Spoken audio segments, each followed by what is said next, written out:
Hello বন্ধুরা, সবাই কেমন আছো? আশা করি সবাই ভালো আছো। আমিও ভালো আছি। তো তোমাদের সবাইকে পিঙ্কিস ব্লকে স্বাগতম।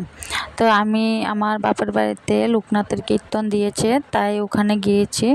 তো দেখো এখানে মানে লোকনাথের কীর্তন উপলক্ষে কী করলাম বাপের বাড়িতে গিয়ে তোমাদেরকে একটু শেয়ার করতেছি। তো সারাদিন ওরা আমার বাপের বাড়ির লোক কীভাবে সব কিছু গুছিয়ে ঠাকুরের অনুষ্ঠানটা দিয়েছে, তোমাদেরকে দেখানোর জন্য তুলে ধরেছি।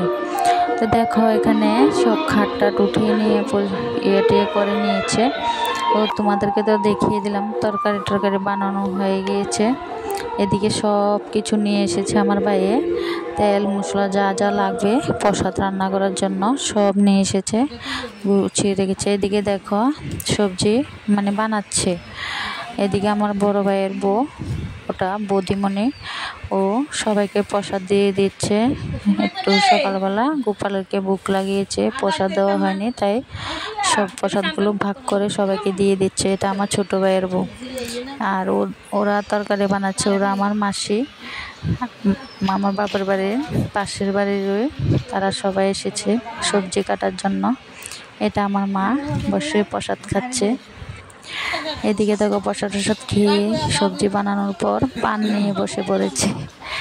দেখতে পাচ্ছ সবাই মিলে পানের আসর বসিয়ে দিয়েছে।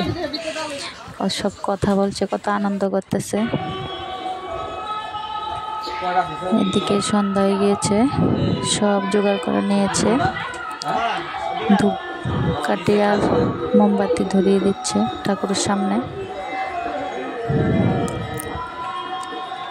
আমার ছোট ভাই আর ছোট ভাইয়ের বউ। এদিকে দেখো আমরা হাজব্যান্ড আর আমি একটু ভিডিও করে নিলাম।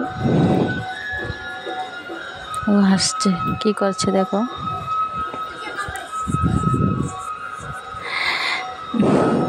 আমারও হাসি পেয়ে গিয়েছে। এদিকে রাত্রে কীর্তন শুরু হয়ে গেল। তোমাদেরকে আমি কীর্তনটা সাউন্ডটা কমিয়ে দিয়েছি, তাই তোমাদেরকে শোনাতে পারলাম না।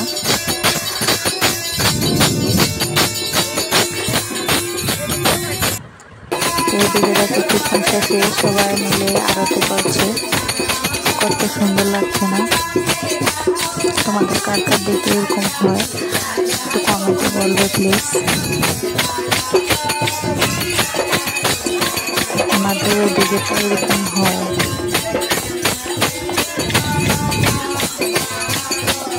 কীর্তন শেষের পরই কীর্তন শেষ হয়ে যাবে। এদিকে খিচুড়ি প্রসাদ রান্না করছে দেখো।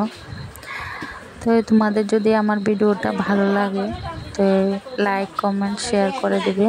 আজকের মতন ভিডিওটা এখানেই, টাটা বাই।